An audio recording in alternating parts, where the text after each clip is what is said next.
Le vote ne sera plus obligatoire pour les élections communales et provinciales en Flandre, mais en Flandre seulement. C'est en tout cas ce qu'ont décidé les partis de la coalition régionale flamande.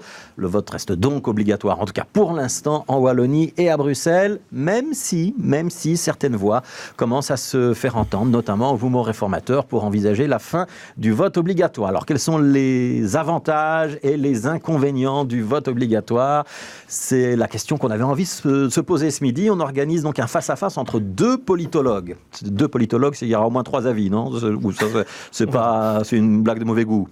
Non, il y a aussi les avis des milliers de politologues qui travaillent sur le vote obligatoire. Voilà, on va essayer de faire le point un petit peu sérieusement avec Régis Dandois, qu'on vient d'entendre à l'université de Gand aujourd'hui, qui a autrefois travaillé à l'université libre de Bruxelles, qui souhaite lui conserver le caractère obligatoire du vote, et Vincent Laborderie, donc de l'université catholique de Louvain, qui est lui plutôt enclin à penser qu'on pourrait se passer de cette obligation. Expliquez-nous pourquoi, Vincent Laborderie, alors que ce système de vote obligatoire, il est dans l'ADN de notre système politique en Belgique. Pourquoi est-ce qu'il faudrait s'en passer ? Oui, bonjour. Pour plusieurs raisons, je ne vais pas toutes vous les donner tout de suite. Sinon alors la principale. Voilà. La principale, disons que ça, moi, c'est une approche peut-être un petit peu philosophique, mais qui consiste à distinguer l'obligation du devoir. C'est-à-dire qu'on dit aux citoyens, il faut que vous allez voter, il faut le faire, mais je pense vraiment que pour motiver en tout cas des adultes majeurs et vaccinés à faire quelque chose, la meilleure chose à faire, c'est pas de les obliger en leur mettant des sanctions et en les menaçant d'amende, qui, entre parenthèses, ne sont jamais envoyés, etc., mais plutôt de les motiver par des choses concrètes. Donc il faudrait qu'on ait le désir d'aller voter, non pas l'obligation. Oui, c'est donc l'obligation tue le désir. Hein. C'est quelque chose, je pense, de base dans tout aspect. Et puis après, un autre élément, je pense, c'est que, en fait, le problème, c'est que les partis politiques, dans leur stratégie électorale, évidemment, prennent en compte le vote obligatoire et prennent en compte le fait que des gens qui ne s'intéressent pas du tout à la politique, qui ont, on va dire, pour reprendre une expression, un temps de cerveau disponible pour la politique de 1 minute et demie, vont quand même aller voter. Et donc, on part sur des arguments et des choses qui sont des petites phrases, ça c'est partout dans le monde, mais sur des choses vraiment, un débat qui n'est pas de haut niveau. Et c'est c'est pas un hasard si ça arrive en Flandre, après ce qu'a fait le Vlaams Belang sur Facebook. Aux États-Unis, le vote n'est pas obligatoire, le débat politique n'est pas d'un très haut niveau non plus. Je pense qu'il est d'un bon niveau, globalement, quand même. Ouais. Il y a d'autres enjeux, mais si on regarde ailleurs en Europe... Alors on y reviendra. Régis Dandois, philosophiquement, vous c'est l'inverse, vous pensez que le vote obligatoire est nécessaire. Pourquoi ? Parce que ça permet d'avoir la meilleure représentation possible si tout le monde ou presque tout le monde va voter, c'est ça l'idée ? Absolument. Donc au niveau des principes de sciences politiques, ça donne une légitimité. C'est-à-dire que si vous êtes élu par 90-95% des électeurs, en tout cas qui ont participé, ou si vous êtes élu et il n'y a que 50%, voire 40% des électeurs qui ont participé aux élections, qui ont mené à votre désignation, vous avez moins de légitimité. C'est facile de critiquer en disant oui, mais seulement la moitié des gens sont venus voter. Si tu as fait 50% des voix de 50% des électeurs, ça ne fait que 25%. Et donc, le vote obligatoire, avec des taux, comme en Belgique, on est autour de 90%, un peu moins à Bruxelles, ça donne une énorme légitimité en disant tout le monde s'est déplacé presque. Et donc, si j'ai été élu, c'est parce que la population belge dans son ensemble voulait que je sois à cette place-ci, que je sois parlementaire. Donc ça garantit la légitimité, la représentation parlementaire notamment. Ça permet d'éviter des critiques aussi après les élections. Ouais. Je vous interroge un instant sur la lisibilité de ce qui a été décidé donc par le nouveau gouvernement flamand. Décider que ce n'est plus obligatoire pour 2 niveaux de pouvoir qui sont les communes et les provinces, parce que c'est le niveau de pouvoir sur lequel le gouvernement flamand a la compétence, mais que le vote va rester obligatoire pour les législatives et pour les européennes, c'est lisible pour le citoyen ? Ou ça complique inutilement les choses dans votre stratégie du désir, Vincent Laborderie? Oui, effectivement, c'est pas parfait. Après, pourquoi est-ce que le gouvernement flamand fait ça ? C'est simplement qu'il ne peut faire ça, lui, qu'à ces 2 niveaux. Voilà. Sinon, il faudrait changer la Constitution, en tout cas avoir un vote au Parlement fédéral. Voilà, en tout cas, c'est avec les francophones. Donc, en gros, ils font ce qu'ils peuvent à leur niveau. Effectivement, pour la lisibilité, c'est pas très bon. Moi, ce que je crains effectivement en termes de lisibilité, c'est que les électeurs flamands se disent que finalement, c'est obligatoire pour plus rien et qu'il y en a beaucoup qui n'aillent même plus voter pour les autres sans savoir vraiment que ça reste obligatoire. Ça va créer une distorsion, Régis Dandois, vous êtes d'accord ? Oui, clairement. Donc, en 2024, on va voter 2 fois. obligatoires, globalement, d'abord pour les fédérales, régionales et européennes, et puis après pour les communales et provinciales. Donc, il ne devrait pas y avoir d'impact sur les premières élections, donc, où le vote serait toujours obligatoire en Flandre. Ensuite, quelques mois plus tard, le vote n'est plus obligatoire, et je pense que là, on verra les conséquences à long terme, donc sur de 2025 et 2030, de cette limitation du vote obligatoire en Flandre. Et là, peut-être qu'on sera dans un cheminement pour lequel on ne pourra plus faire marche arrière en Flandre. C'est-à-dire que les gens se seront habitués à ne plus aller voter. Ah, c'était bien quand même les communales. Donc c'est le pied dans la porte et on va finir par ouvrir la porte en entier.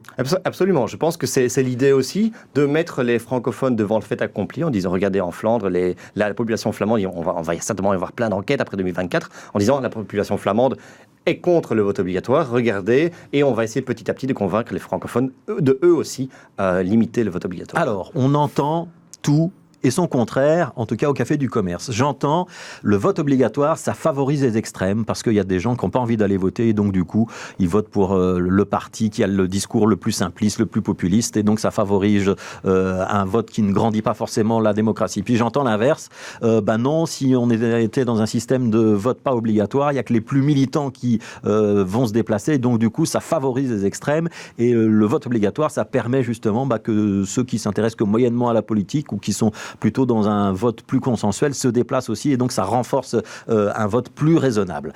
Je vais poser la question à deux politologues. Donc, est-ce qu'on a des études qui indiquent que c'est l'un ou l'autre de ces raisonnements qui est correct ou pas? Alors, je vais vous répondre en politologue, c'est les deux. Donc les deux écoles se retrouvent, mais l'une est plus importante que l'autre en termes de pourcentage de la population. Alors expliquez-nous. Alors, effectivement, il y a un effet de mobilisation. Donc, si vous avez un parti d'extrême droite qui se présente aux élections, une partie de l'électorat se mobilise et va voter pour cet parti d'extrême droite. Même chose pour l'extrême gauche. Mais ce qui marche le plus en termes de pourcentage de population qui a le plus d'impact sur le taux de participation, c'est le fait que certaines catégories de population n'iraient plus voter si ce n'était plus obligatoire. Et là, on parle surtout des gens qui ne sont pas intéressés par la politique, on vient d'en parler, des gens qui sont moins éduqués, des gens qui se sentent plus loin, éloignés de la politique ou du centre de prise de décision. Ces personnes-là n'iraient plus voter. Mais ce qui se passe, c'est que ces personnes-là sont liées globalement plus à certains partis qu'à d'autres.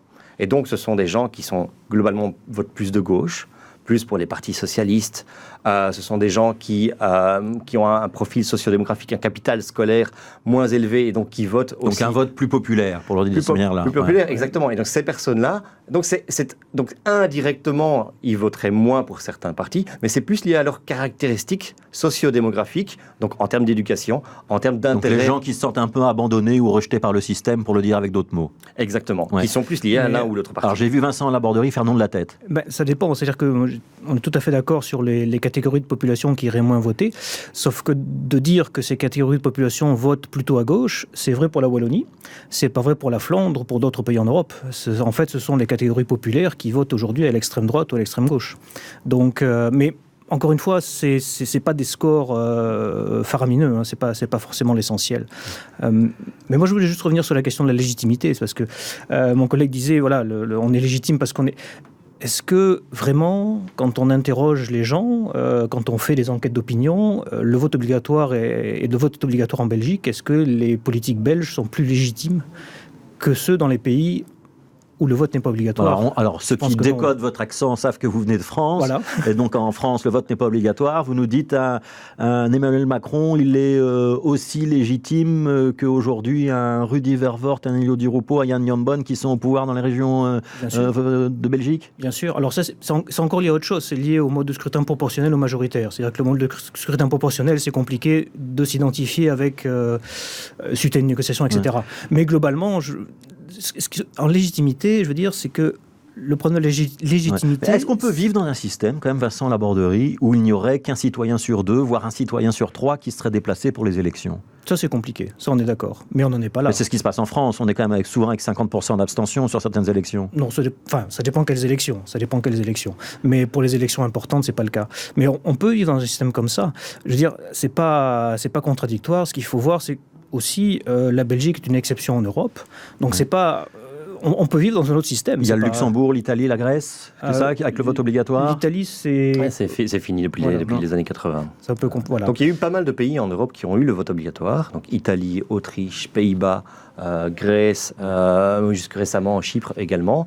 Mais ces pays-là ont petit à petit abandonné le vote obligatoire. Donc il reste deux villages d'irréductibles. Donc deux exceptions. C'est la Belgique et le Luxembourg qui, elles, ont toujours le vote obligatoire et avec des taux de participation autour de 90%. Alors on a observé des mouvements inverses. L'Australie, par exemple, le vote n'était pas obligatoire, il est devenu, et sur plusieurs décennies, on a quand même divisé par 5 le taux d'abstention. Est-ce que ça, c'est pas un argument, Vincent Laborderie, pour garder le vote obligatoire en Belgique? Oui, mais il y a un autre cas, c'est la Bulgarie, qui il y a 3 ans est passé au vote obligatoire, et là par contre ça n'a absolument rien fait. Ouais. Peut-être parce qu'il n'y a pas de sanction derrière? Ça je sais pas, mais bon, disons que c'est pas... L'essentiel n'est pas le vote obligatoire, l'essentiel c'est ce qu'on fait. Dans un pays comme le Brésil, si on ne vote pas, on risque de pouvoir refaire son passeport, par exemple. C'est un bon système ou c'est pas un bon système?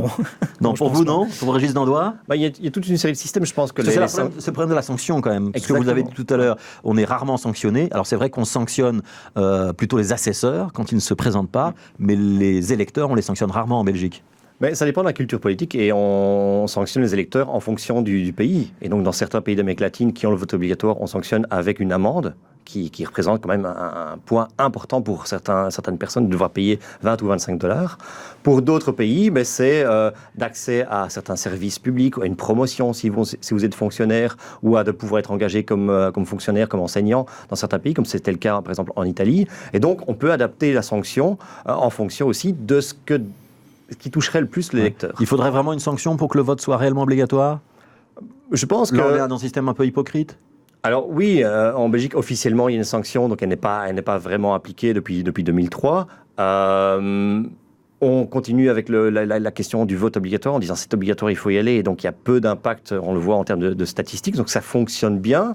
Je pense que si on arrive à des taux de participation autour de 80-90%, il n'est pas nécessaire d'avoir une sanction. On peut être satisfait d'avoir 10 à 20% d'absentéisme. Alors on a entendu des personnalités, notamment Georges-Louis Boucher, qui se prononçait pour la fin du vote obligatoire. Pourquoi le fait-il? Est-ce que ce discours est bien reçu par une partie de l'opinion publique et en particulier par son électorat? C'est ça la raison? Non, mais, je voulais revenir juste sur parce que moi, de mon point de vue, le fait qu'il n'y ait pas de sanctions comme ça, c'est quelque chose qui n'est pas vraiment tenable et qui n'est pas vraiment défendable. Ça prouve qu'il faudrait changer le système. Soit il faudrait changer le système, soit il faut faire des sanctions, mais les sanctions ne sont pas vraiment réalistes, parce qu'il y a quand même de plus en plus d'abstention malgré le vote obligatoire. Et je veux dire, quel message on envoie à un jeune qui vient d'avoir 18 ans, qui va voter pour la première fois? On lui dit oui, c'est obligatoire, mais si tu ne le fais pas, c'est pas très grave, il n'y a pas de sanction. Donc je ne pense pas qu'en termes de civisme, ça soit le meilleur message. Pour revenir à Georges-Louis Boucher et à d'autres, il faut voir que ça soit côté flamand ou francophone, parce que la distinction a été faite, il y a une grosse partie de la population, ou voire une majorité, qui est contre le vote obligatoire. Donc c'est plutôt porteur d'être contre le vote obligatoire. Et donc c'est populaire, d'autant plus que côté francophone, à part une partie du MR, tout le monde est pour le vote obligatoire. Donc c'est une bonne stratégie de ce point de vue. Régis Dandois, on va renoncer au vote obligatoire dans les années ou dans la décennie qui vient? C'est inscrit dans les astres, puisqu'il n'y a plus que 2 pays en Europe qui le font vraiment? Alors, le débat est ouvert depuis plus de 20 ans. Ça revient de manière cyclique dès qu'on a des élections ou dès qu'on n'est pas très satisfait du résultat des élections. C'est surtout les partis de l'opposition, en fait, qui disent oui, mais si on change le système électoral, peut-être qu'on aurait pu gagner, ou etc. Donc, je pense qu'on est actuellement dans un débat. Peut-être que Georges-Louis Boucher va réussir à mettre ça à l'agenda du gouvernement ou du Parlement. Peut-être que lui aura plus de poids que d'autres membres du MR. Cela dit, je pense que c'est un débat qui est sans fin. C'est-à-dire que si aujourd'hui on décide d'aller vers abandonner le vote obligatoire, peut-être que dans 30 ans, on aura le même débat pour ça. Est-ce qu'il faut le vote obligatoire? Ce qu'on oublie de dire, c'est que beaucoup de pays qui n'ont pas le vote obligatoire sont en train d'y penser ou sont en train de débattre. Il y a des débats dans beaucoup de parlements de dire est-ce qu'on doit rendre le vote obligatoire? Oui.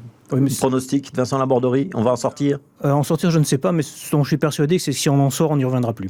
Vincent Laborderie, Régis Dandois, Vincent Laborderie de l'Université catholique de Louvain, Régis Dandois de l'Université de Gand, 2 politologues. Merci d'être passé dans ce studio. Et allez, on prend le pari que ce ne sera pas réglé l'année prochaine et qu'on pourra refaire un débat dans quelques mois sur cette question-là. Merci d'être venu dans ce studio.